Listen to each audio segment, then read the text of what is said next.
In the class today, as I told you a little while ago, we are going to take up your course 2. This is drama in English. In the last during the last week, we talked about English language teaching or ELT, which is your first course in second semester. In the class today and in the classes that we will be taking up during this week, we are going to discuss drama in English.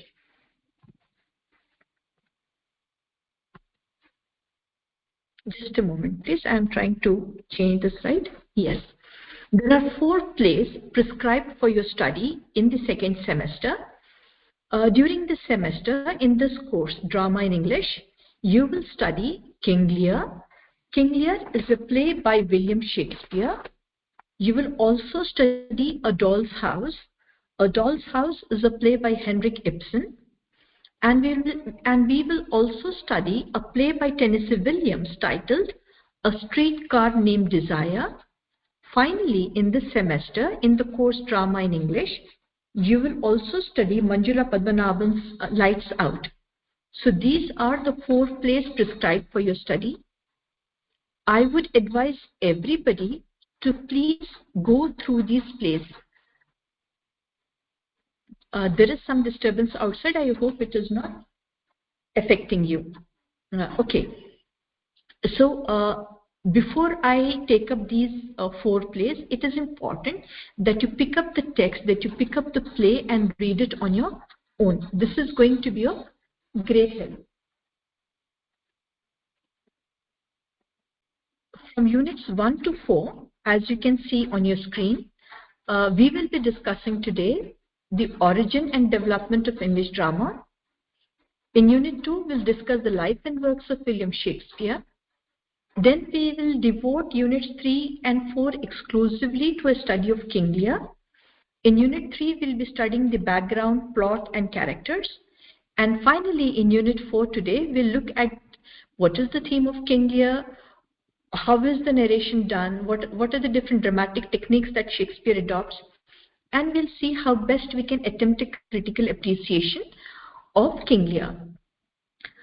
Before we move ahead, I would like to tell you that some of the things that we will be discussing, especially in Unit 1, would have been already touched as part of your Semester 1 when we were looking at the history of English literature. While looking at different periods, whether we looked at the Elizabethan age or the Restoration age or the Victorian age or the modern age, we have also discussed drama in each of these different periods. So some of this may sound a little repetitive. Units 5 to 8 will be taken up in the class tomorrow. Unit 5 introduces us to modern English drama. Then we'll study a playwright, Henrik Ibsen. The play prescribed by Henrik Ibsen, as I told you a little while ago, is A Doll's House. In a pattern similar to King Lear, we'll first have an understanding of the background. We'll look at the plot and the different characters. We'll also study the theme. We'll also look at the dramatic technique. And we'll try to attempt a critical appreciation of the play. So we will be covering Block 1 and Block 2 of Drama in English in our sessions this week. Let us look at Unit 1. As you can see on your screens, we are going to talk about the origin and development of English drama. The first thing that occurs to us when we are thinking of the origin of English drama is the mystery plays and the miracle plays. In the coming slides, we'll take up each one of these in detail. We'll also talk about morality plays. We'll look at interludes. We'll see how theatre began in the Elizabethan period, and within the Elizabethan period, when we discuss Elizabethan drama or Elizabethan theatre, we'll have it divided into 3 parts. What were the first regular comedies? What were the first regular tragedies? And we'll also try to understand the university wits. Just a moment, please.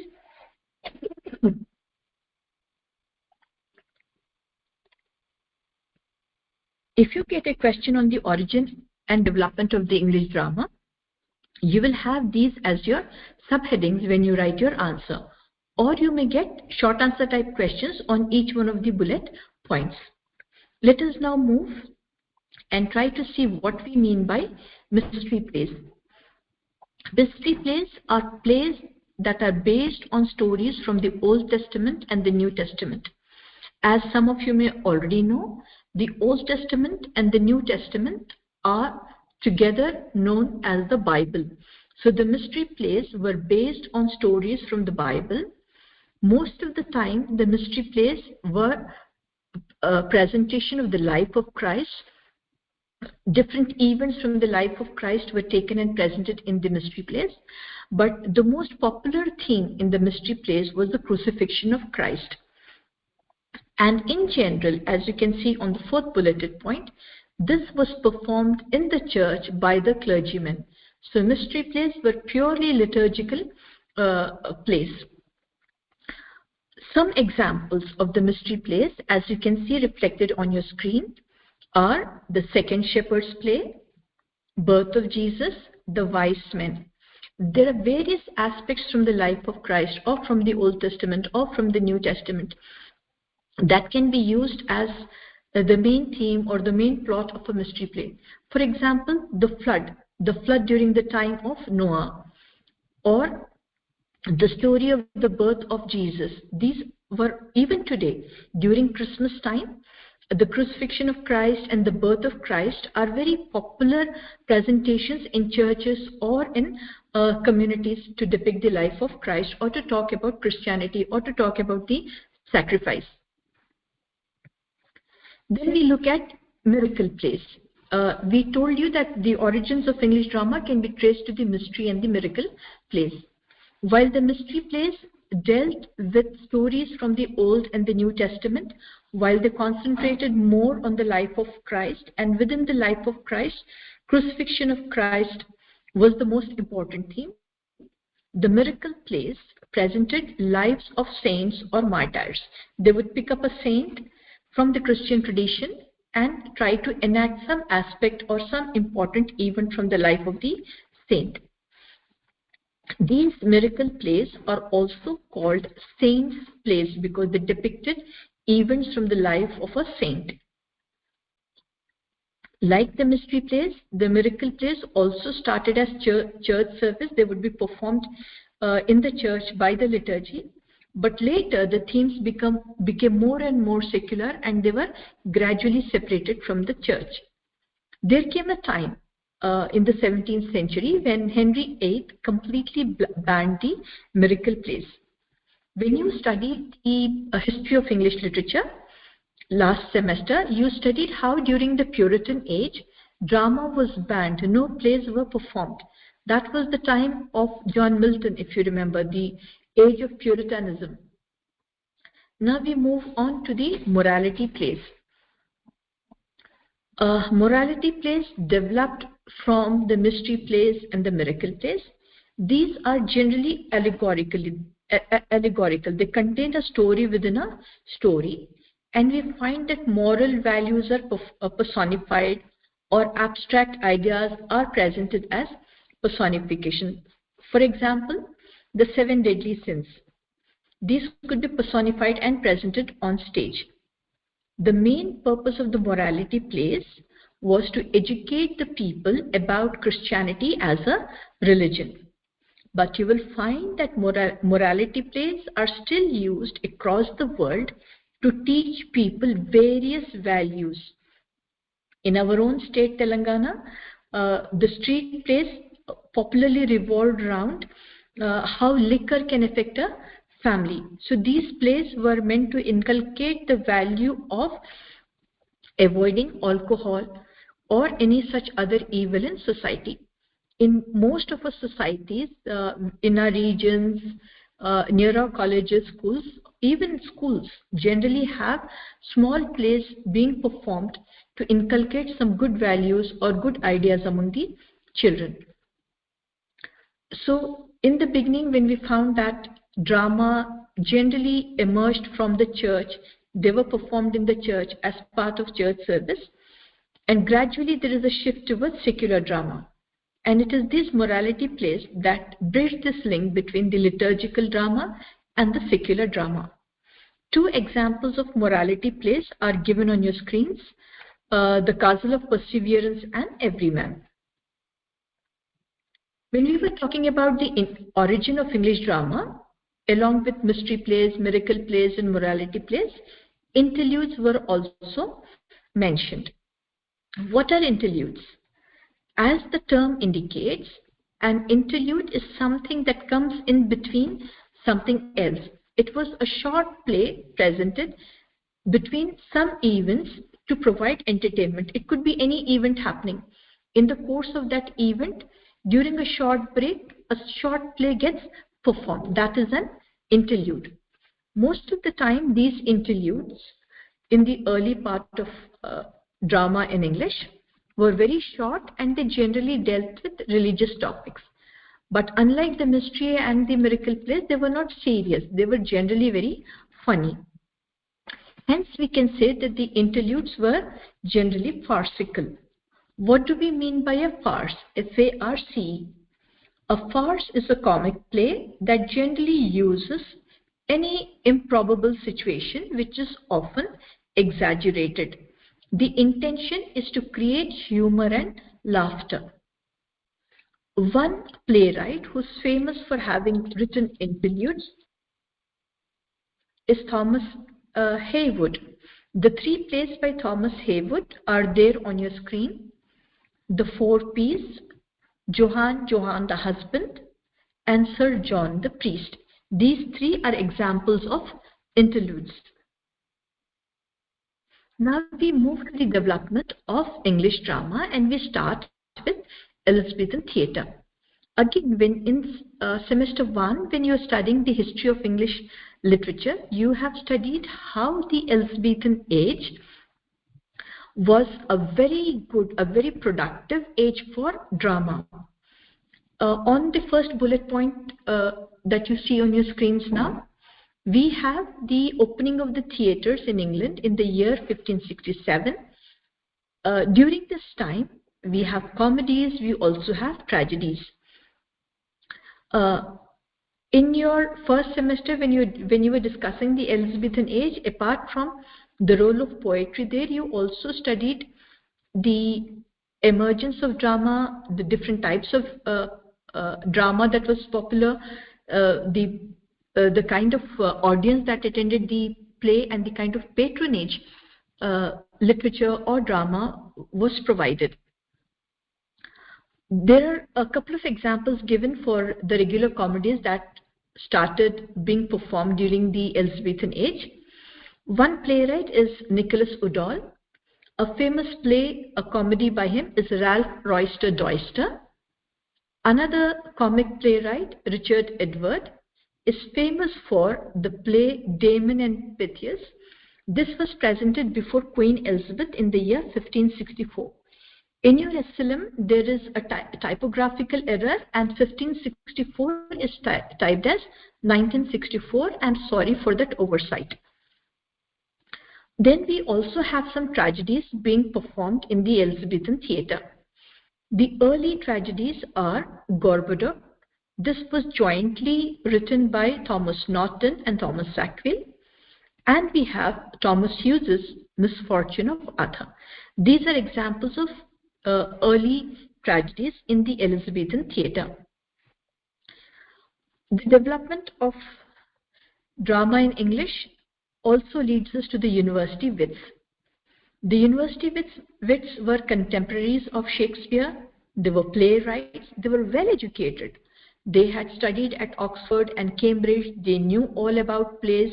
They knew what they were writing. So we have excellent plays being written by the university wits.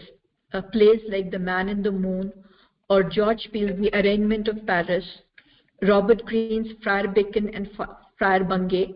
The other authors, playwrights, and their plays are given on your screens. Thomas Lodge, The Wound of Civil War. Dido is a play by Thomas Nash.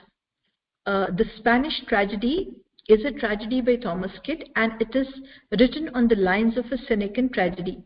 You also learnt about Senecan's tragedy in your first semester. Then we have Christopher Marlowe's Dr. Faustus, a very, very famous play, and The Jew of Malta. Because we will be talking about Shakespeare in the next unit, I have not discussed Shakespeare under the Elizabethan theatre, but as you all remember from semester 1, Shakespeare was the greatest writer, greatest playwright of the Elizabethan age. So don't think it is left out here. I am not discussing Shakespeare's role in Elizabethan theatre because we are going to cover it in the next few units. After that, I said that during the Puritan age, drama was completely banned, theatres were closed, so no plays were being written or performed.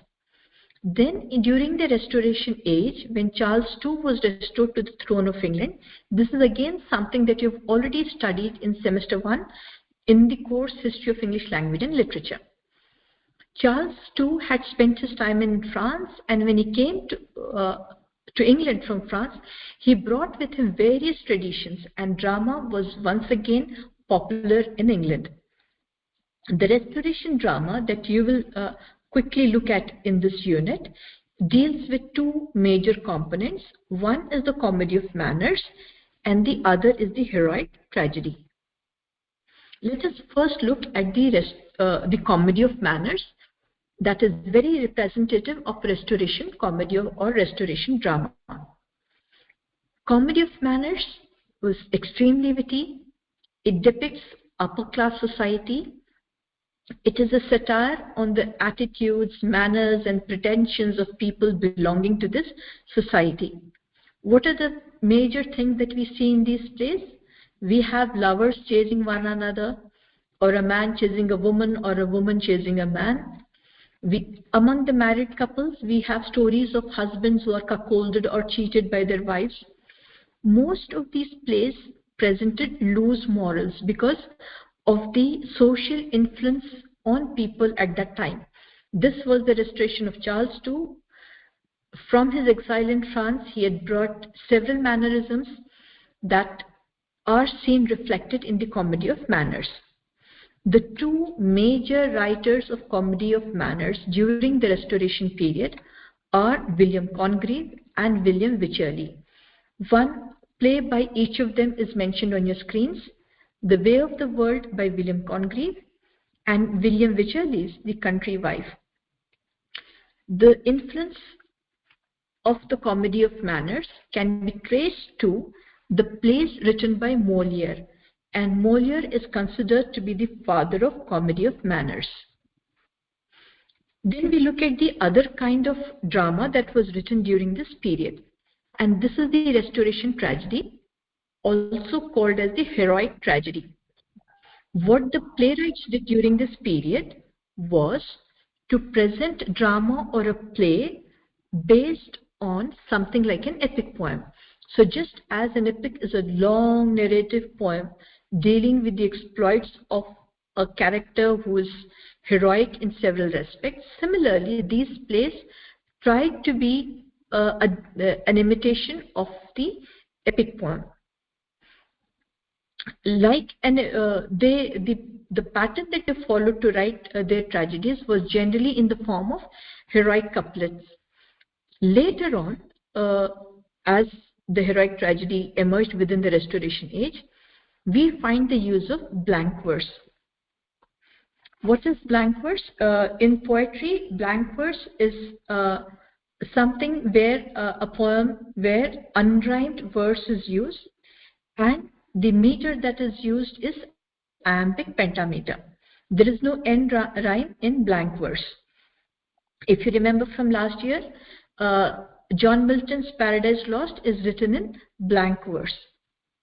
The two famous Restoration tragedy playwrights, as you can see on your screens, are John Dryden.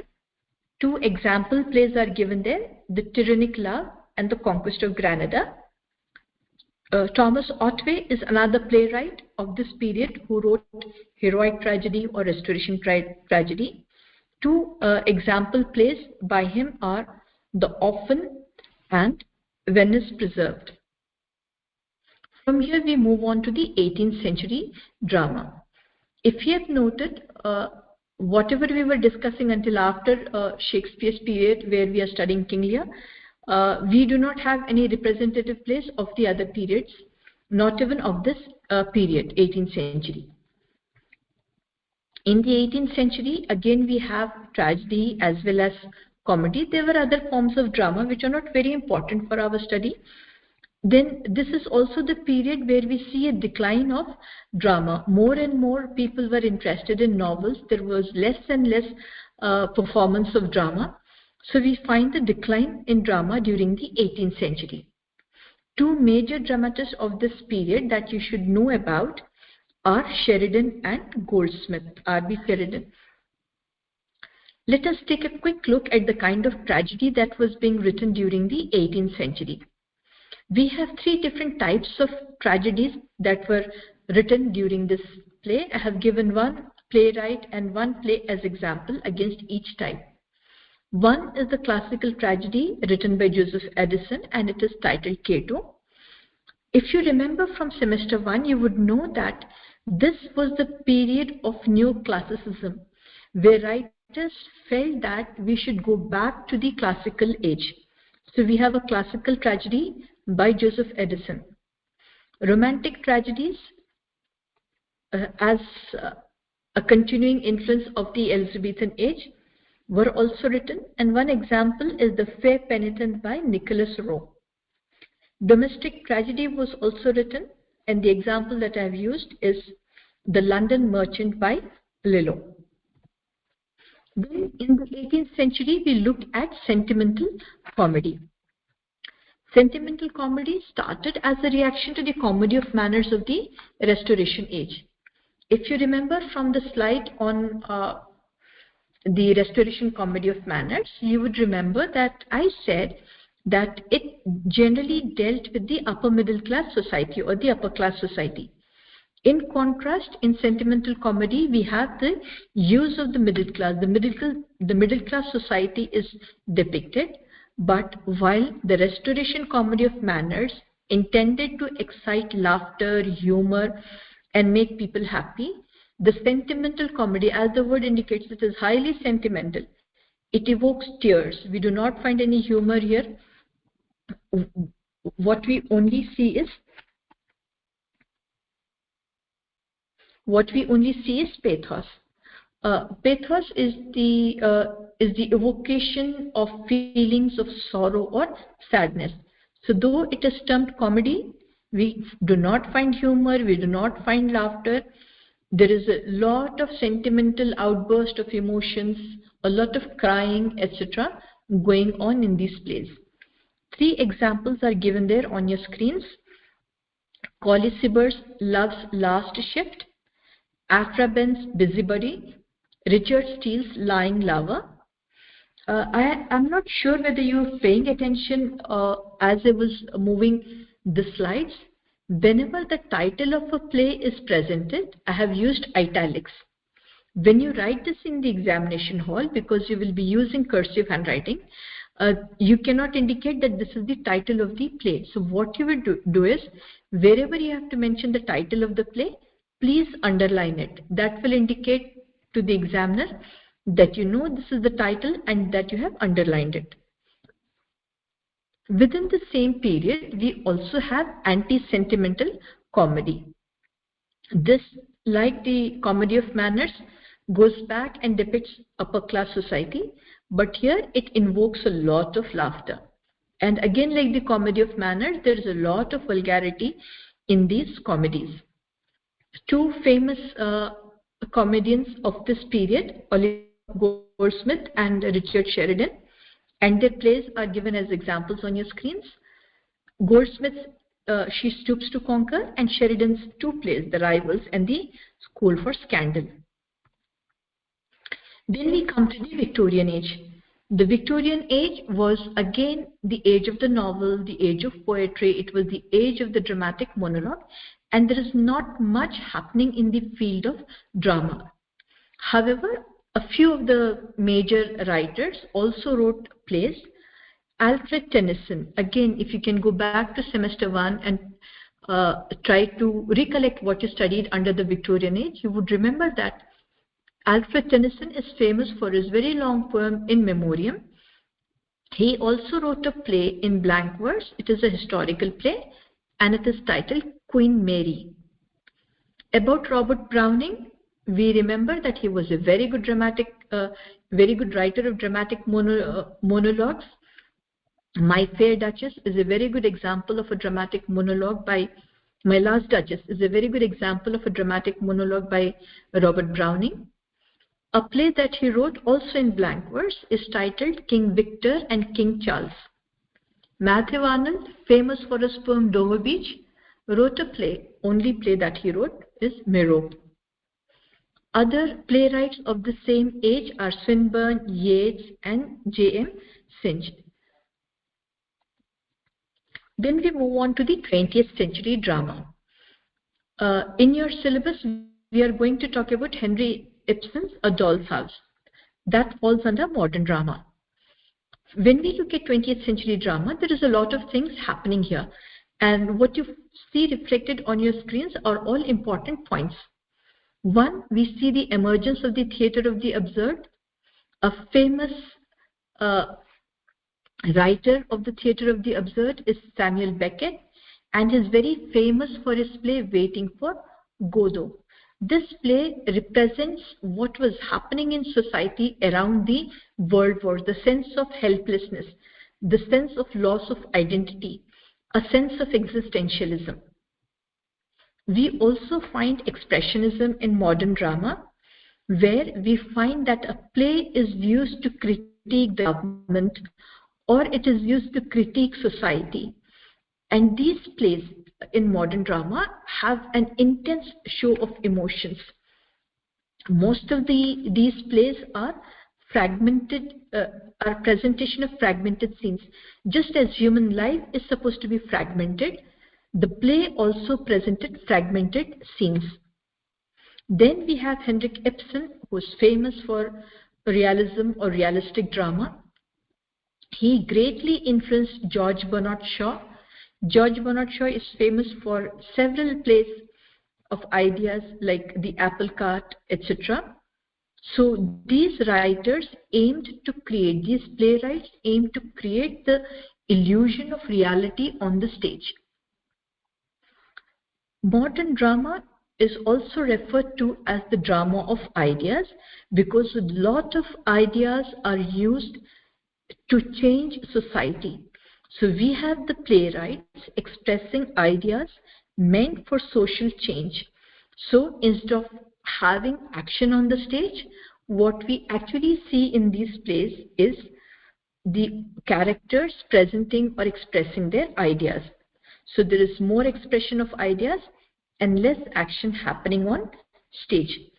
But because we are dealing with problems of life, problem of everyday life, problems that are of importance, so we find that there is a lot of intelligent presentation of the different problems that we encounter in our lives. If Unit 1 is clear, we move on to Unit 2. Unit 1 is a complete background study of the origin and development of drama in English. In Unit 2, we specifically deal with Shakespeare. And if you remember, when we were discussing the last unit, I did not touch Shakespeare at all because I said there are other units devoted exclusively to Shakespeare. A very brief background to Shakespeare is seen reflected on your screens. When he was born, when he died, April 23 is given. April 22 is also considered to be his date of birth and also the date on which he died. His early poems are Venus and Adonis and The Rape of Lucrece. In all, we have 38 plays by Shakespeare and 154 sonnets. We will look at what sonnets are in a little while now, though you have already studied them previously. When the first folio by Shakespeare was published, it contained only 36 plays. A folio refers to the page size in which the plays were collected. What were the different categories of plays that Shakespeare wrote?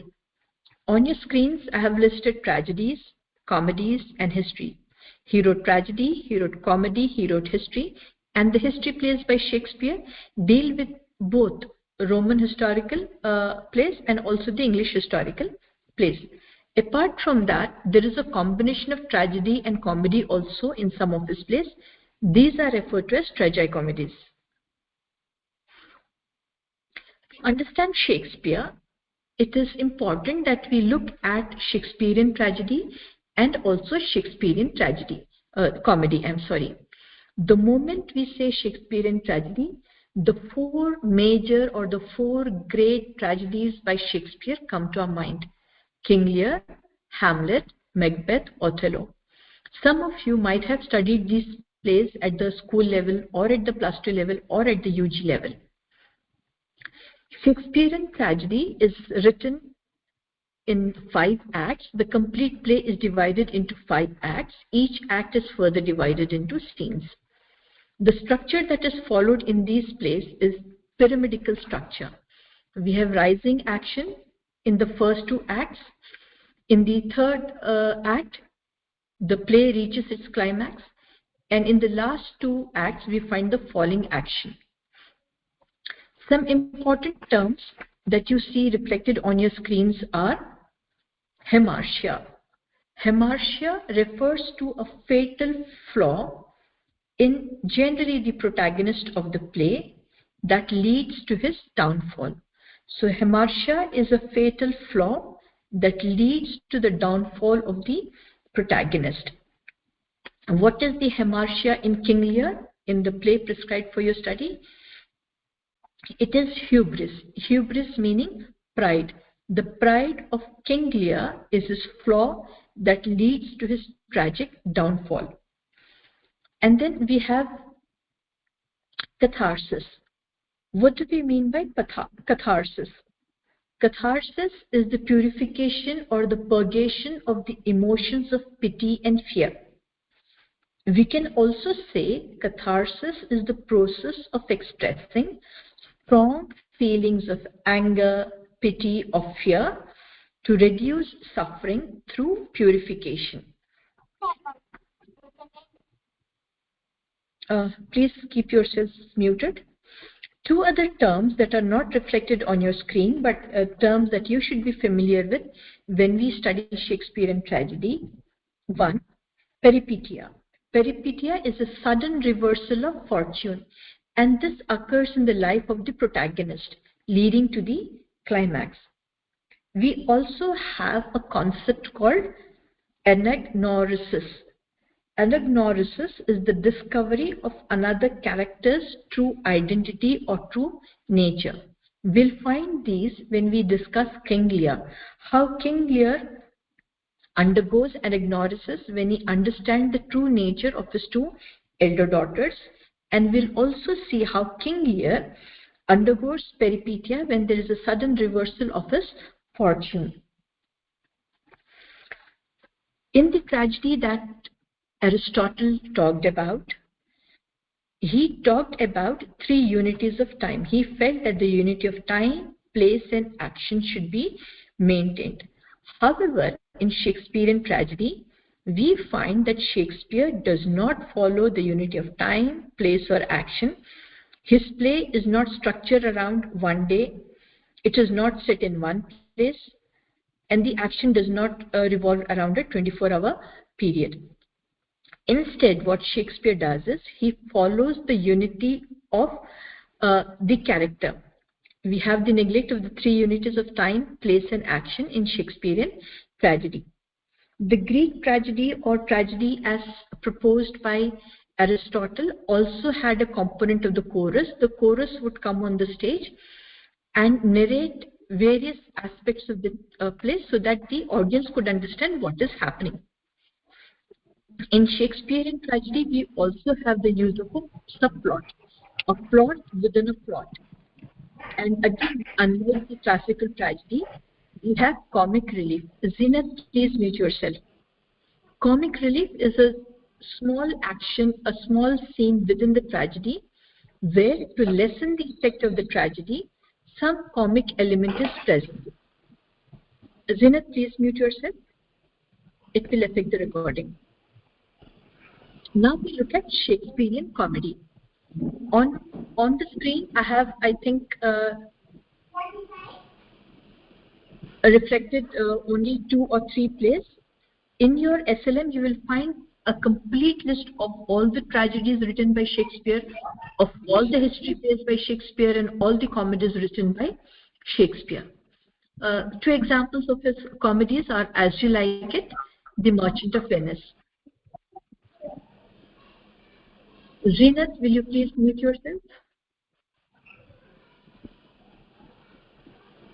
The common theme in a Shakespearean comedy is the theme of love and marriage, and we always have a happy ending. The ending could be either in marriage or a reunion of different characters in the play. Most of the characters in the comedy are middle class characters, unlike in the tragedies where you have a king or a very important person. Mistaken identity is a very common feature or characteristic of a Shakespearean comedy. We have characters donning various disguises, their disguises leading to a lot of confusion, or we have a case of twins, a sister and a brother who are twins who get separated, and some people mistake the girl to be the brother and the brother to be the sister. This leads to a lot of confusion, lot of comic element in the plays. Like Shakespearean tragedy, we also have the use of subplot in Shakespeare's comedies. There is a lot of play on words in the comedy, lot of use of music. Unlike in the tragedies, where men play the important role, in the comedy, women are given an important role to play. So whether you take As You Like It or The Merchant of Venice, you will find the women characters having a lot of important roles to play. The sonnets are not a part of the picture.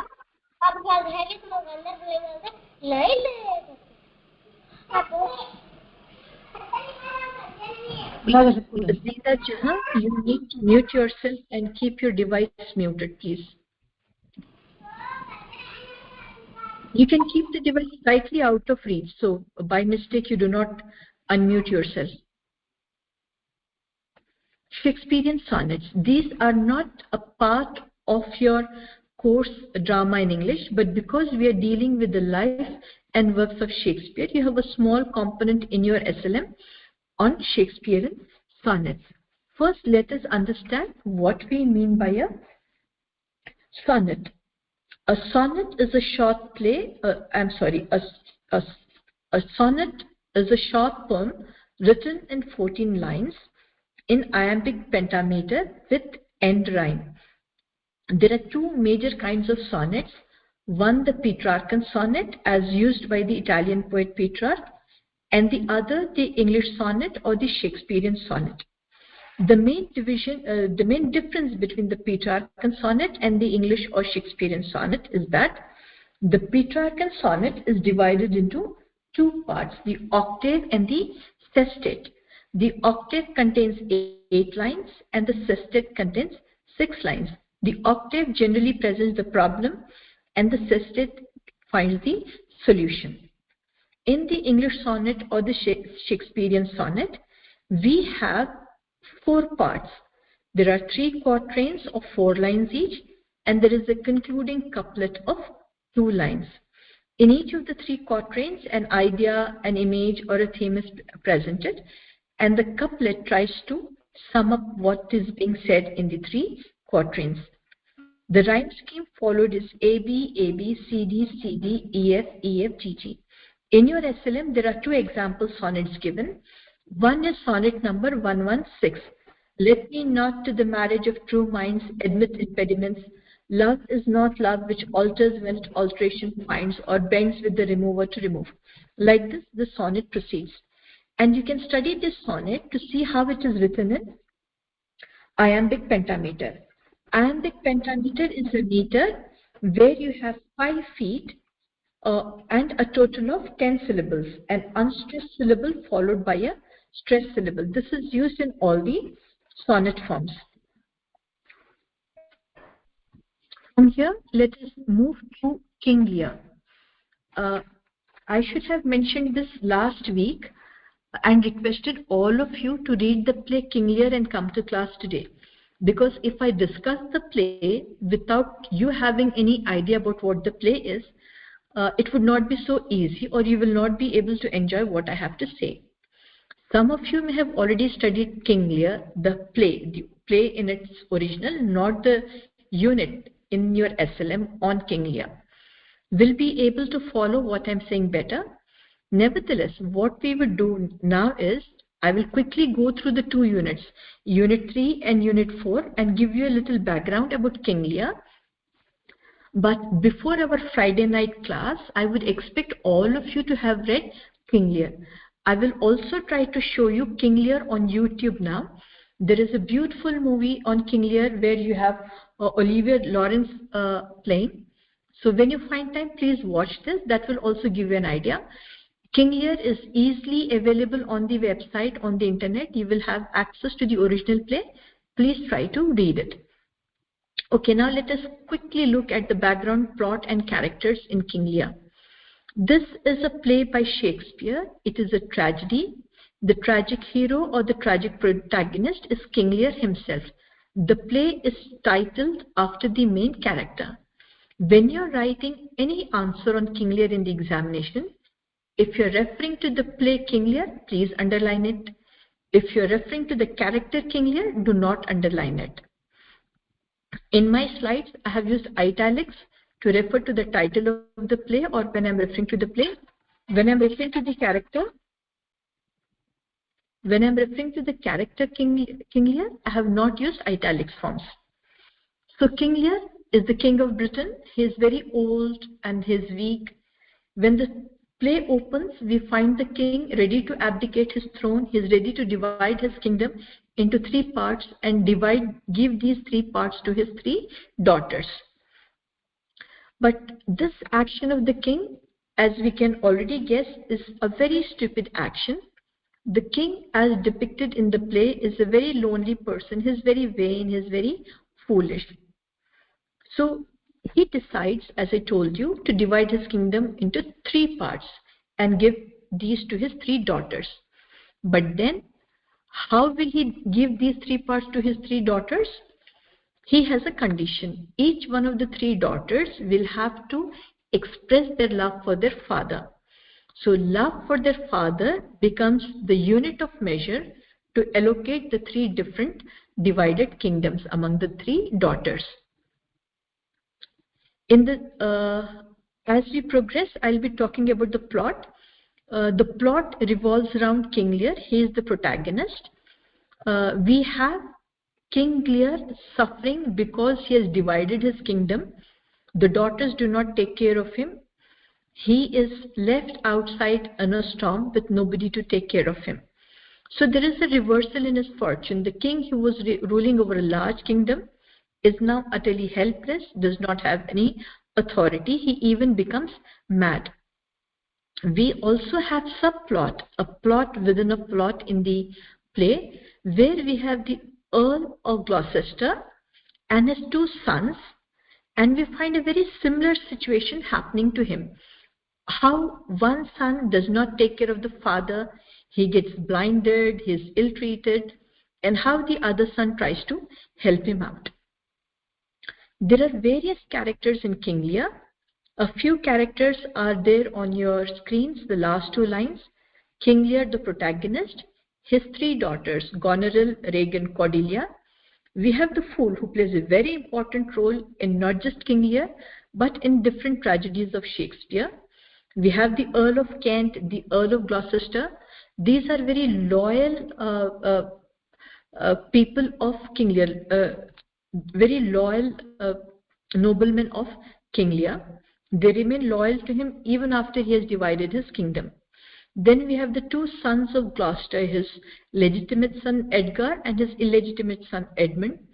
We have the 3 husbands of the 3 daughters. Goneril's husband, the Duke of Albany, Regan's husband, the Duke of Cornwall, Cordelia's husband, the King of France. We also have another character, Oswald, who is the steward of Goneril. On your screen now are the main characters. This is in fact the main family of King Lear. The father, the King Lear, has 3 daughters. Their names are given there. Who each of the daughters is married to is also given there in the blue boxes. Goneril, the eldest daughter, is married to the Duke of Albany. The second daughter, Regan, is married to the Duke of Cornwall. And Cordelia, the youngest daughter, is married to the King of France. And the other characters that I mentioned a little while ago are again listed here separately. Earl of Kent and the Earl of Gloucester, as I told you, are loyal nobles of King Lear. They continue to be with him even after he has no authority. The Earl of Gloucester and his two sons form the subplot in the play. The illegitimate son, Edmund, tries to usurp everything that is owned by Gloucester or that should legally belong to Edgar. He is an evil character in the play. He also has a relationship with the two older daughters of King Lear.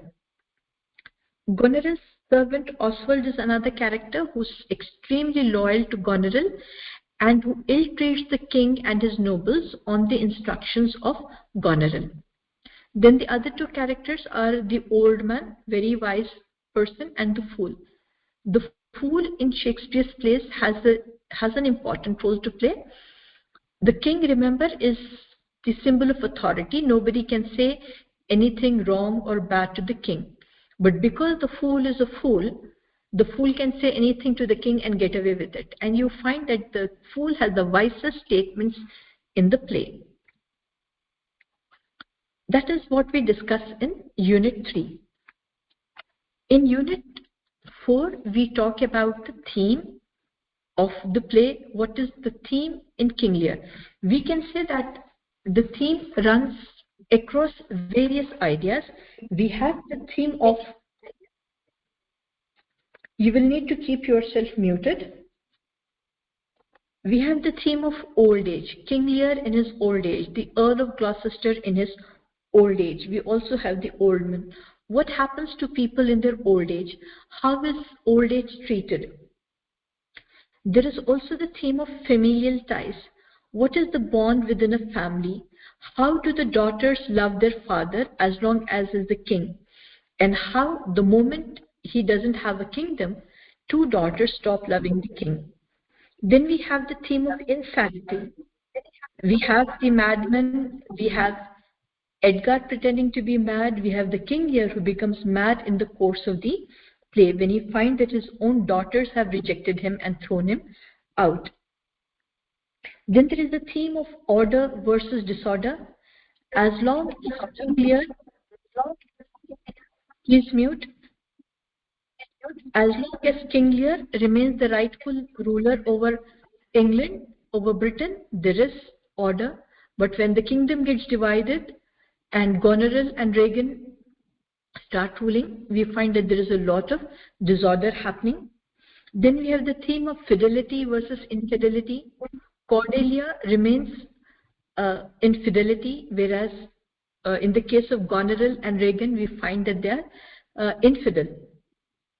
Then there is the theme of justice also. So we find various themes being incorporated into the plot of King Lear. What is the dramatic technique that Shakespeare uses? What is this whole narration about? To quickly tell you the summary in brief, as I told you, when the play opens, we have King Lear declaring to everyone that he would now like to divide his entire kingdom into 3 parts and give them to his 3 daughters. He tells each of the 3 daughters to express their love for him so that he can decide whom to give which kingdom, which part of the kingdom. The elder daughter is given the first chance. She praises him to the sky and she says that my love for you is so much, my love for you is so high, so deep, etc. The same is done by Regan. Both of them flatter the king. Both of them do this out of greed. They think that if they say that they love the father a lot, he will give them bigger portion or better portion of his kingdom.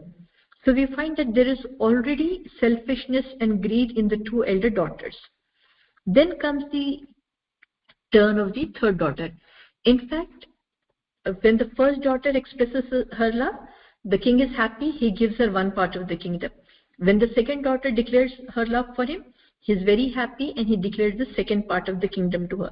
The third part, as he says, is the best part of his kingdom, reserved for the third daughter. When her turn comes to express her love to her father, what happens is that she's a very sensible girl. She knows the shortcomings. She also has no greed. She's very, very loving and caring towards her father. So she, out of honesty and integrity, says, my love for my father is as much as a daughter can love her father. It is nothing more, nothing less, because now you are my father, I love you. But when I get married, my love will be divided between you and my husband. Like my sisters, I cannot say that I love you as much as the sky or as deep as the ocean. But I do love you as much as a daughter should love her father. With this, actually, Cordelia is expressing the greatest form of love. But King Lear fails to understand her. He thinks that she has insulted him. So he gets angry and he gives her portion of the kingdom, divides it equally, and hands it over to the two older daughters. Now the King of France comes forward to seek her hand in marriage, and we don't have all the scenes happening on stage, but we know in the course of the play that she gets married to the King of France and she leaves. Because King Lear has no kingdom to live in now, he decides to first go and stay with his elder daughter, the older one, Goneril. She gets tired of him very quickly because she knows she's now the ruler. The king is not the ruler. He has no authority. He gets ill-treated. Oswald, the servant, also ill-treats him and his nobles. And out of rage, he goes off to Regan. Goneril has already informed her younger sister not to be good to the father.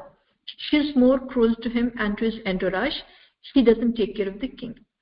There is a storm happening outside, and the two daughters who have rejected their father have no place for him and is out in the open in the storm.